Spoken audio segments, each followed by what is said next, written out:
Hey guys, welcome back to Mika Reacting Reviews, where we're reacting to things on the internet. And today we're going to be reacting to a brand new person, but a legend in many people's eyes. We're going to be reacting to Elon Musk. He's going to be talking about what he thinks about Twitter and social media platforms and freedom of speech.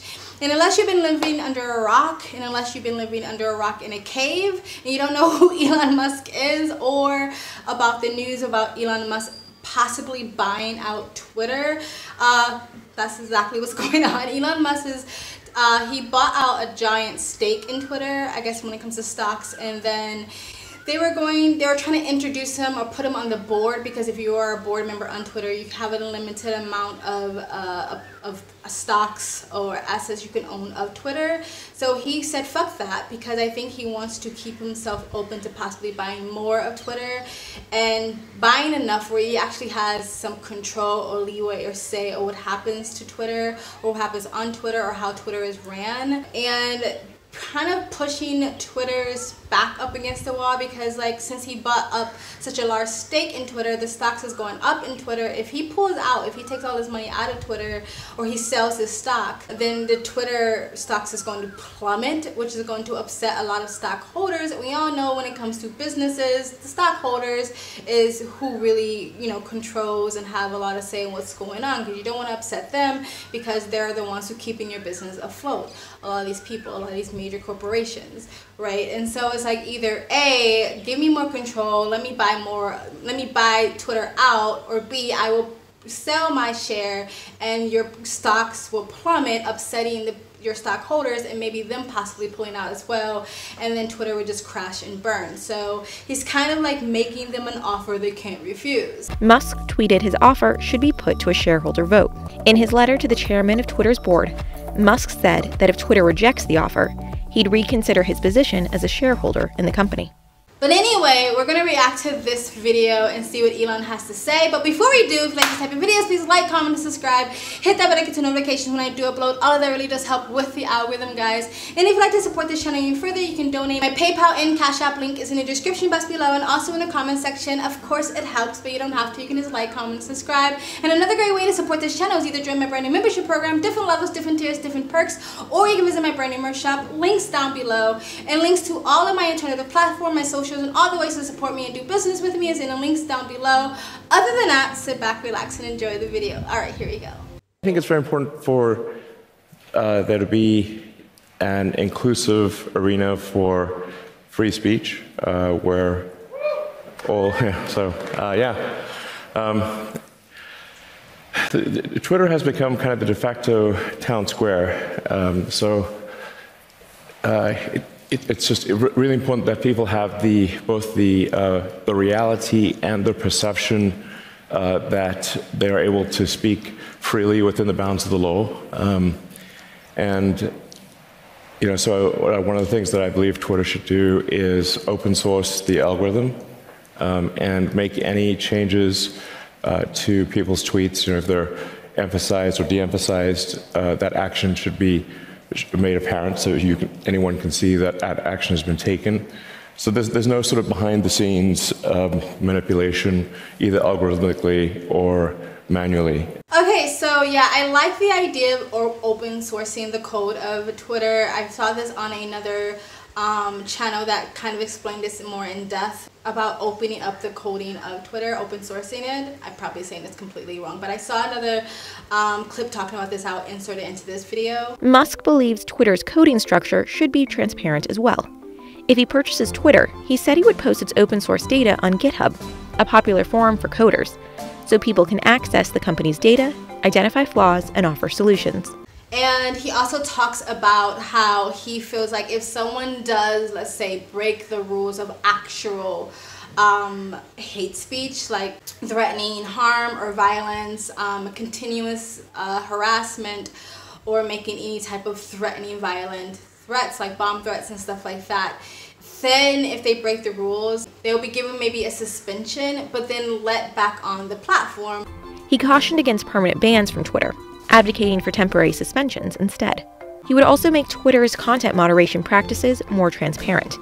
He added that users should know whether tweets were being promoted or de-emphasized, manually or algorithmically. Musk proposed a number of changes he would make to the social media platform, including an edit button. Musk's edit button would be time-sensitive and also zero out any retweets. Again, the progressive left love to act like they're the side of redemption, talking about how prison reform should happen, and prisoners, rapists, murderers, thieves should be given a second chance and they should be rehabilitated. When it comes to someone saying something wrong or against the popular narrative or propaganda online, they should be burnt at the stake, have their lives ruined, and never be allowed back on the platform again. So I do like that idea. Like, even if someone says something wrong or does something wrong online, yeah, okay, we'll give them a timeout. Maybe explain to them, like Elon Musk said, being more transparent on what happened, or why the algorithm was triggered by your tweet or your text or your message, and then giving them another chance to get back on the platform, which at this moment Twitter doesn't have that at all. I think maybe if you fight really hard, they may put you back on Twitter, but for the most part, once you go against, again, their popular progressive narrative, then you're off the platform for good, right? And so I also agree with him that a lot of social media platforms like Twitter, like Facebook, like Instagram, they're becoming a public square. They're becoming almost a public utility because we are moving more online as a society, as a whole. Musk tweeted a poll to his 81 million followers in March, asking whether users believe Twitter was protecting free speech. He said the poll results, in which roughly 70% of 2 million respondents answered no, would be very important. He sees it as a service for public good. My strong intuitive sense is that having a public platform that is maximally trusted and broadly inclusive is extremely important to the future of civilization. I don't care about the economics at all. Online discourse is becoming a utility. Everyone should have access to it, again, as long as you're not breaking the actual freedom of speech laws that the foundation or the headquarters of Twitter is in, which is the United States, right? And I bring that up because I feel like a lot of other countries get away with a lot more on Twitter. I believe like when the Taliban was allowed to like be tweeting out tweets on Twitter, but you can't say like biological women should be only allowed in biological women's bathrooms or female bathrooms. So it's just like a whole mess. It's very obvious that they pick and choose who they say is spewing hate speech or not, depending on the amount of donors that they're getting from that certain country, or if this goes along with the progressive narrative or not. It's not very inclusive. It doesn't include everyone. It's not everyone is invited on this platform. Is it everyone's invited on this platform as long as you stick to the popular narrative? But anyway, I just wanted to react to that because I think that it's kind of exciting. Like there's a part of me that's like half glass like empty on this one. Like I'm a bit pessimistic when it comes to the whole idea of Elon Musk buying Twitter, because I just feel like it's too good to be true. So I am like, I don't know if it's really gonna happen. Despite all the attention, some analysts say it's unlikely Twitter will accept Musk's offer. A handful of Twitter's investors think the $43 billion offer is too low, and say the company will likely look around for other buyers. And if it does happen, like, is anything really going to change? Like, I do think rules and the algorithm may change as we move forward in the future, but a lot of people think that if Elon Musk buys Twitter, then all these people will be reinstated, including Trump. And I think if Elon Musk like reinstated Trump, I feel like he'd just do that just as a big giant troll.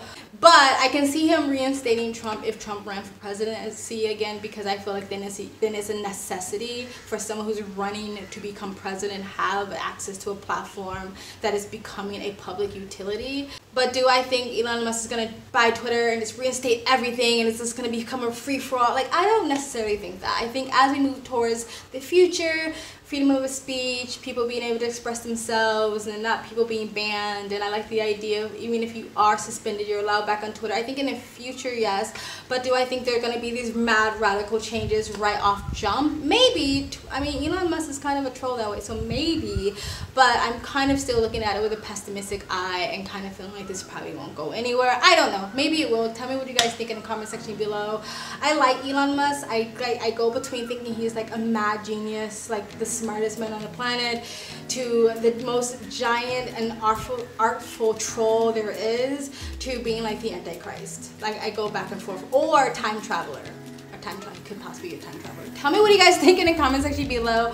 Please like, comment, subscribe, hit that button to get notifications when I do upload. All of that really does help with the algorithm, guys. And if you'd like to support the channel any further, you can donate. My PayPal me link is in the description box below and also in the comment section. Of course it helps, but you don't have to. You can just like, comment, and subscribe. Another great way to support this channel is either join my brand new membership program, different levels, different tiers, different perks, or you can visit my brand new merch shop. Links down below. I also have a second travel vlog channel. I travel as a lifestyle or I live abroad. If you'd like to know where I am in the world, you can go to the description box below and also in the comment section. Hit the link. Go subscribe to my travel vlog channel and or follow me on my travel Instagram. My stories is usually what's most up to date. And you guys have a great day. Bye.